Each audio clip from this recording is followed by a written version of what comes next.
335 अध्याय है।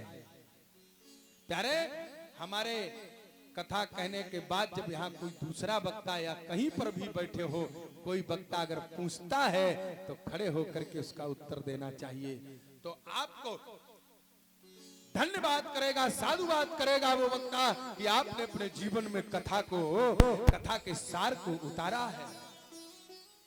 जिस ग्रंथ को हम आप सुन रहे हैं उसमें 335 अध्याय हैं और 12 स्कंद हैं।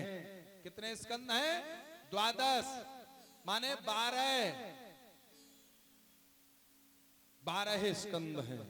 335 अध्याय हैं, 18,000 श्लोक हैं। ऐसे 18,000 श्लोक में समाहित ये भागवत महापुराण, ये कोई रबड़ी थोड़ी है चाट लो, ये लोहे के चने हैं। इसको कोई मूर्धन्य विद्वान ही इसका बखान कर सकता है साहब। जिसने व्याकरण की भाषा को नहीं जाना वो भागवत की कथा नहीं कर सकता। आजकल तो सब कथा कहने लगे हैं। जिनको श्लोक नहीं आता है वे वो कथा कह रहे हैं। इस श्लोक का अर्थ नहीं आता वो भी कथा वाच रहे हैं।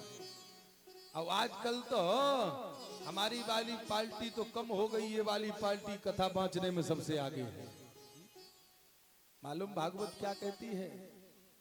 स्त्री को व्यास गद्दी पर बैठने से भी पाप लगता है। आजकल तो कथाएं चल रही हैं, जहां दाम मिलने लगे फिर तो कुछ भी कर सकती हैं। इसीलिए तो मालूम है कितनी बड़ी महामारी आई थी अपने भारत में। कितनी बड़ी महामारी आई थी, हम एक दूसरे को छू नहीं पा रहे थे, एक दूसरे को देख नहीं पा रहे थे, हम अपनों से जुदा हो गए थे। प्यारे, ये क्या है? ये दैवीय आपदा ही तो है और क्या है? हम आप को ये मालूम ही नहीं है हमको क्या करना चाहिए।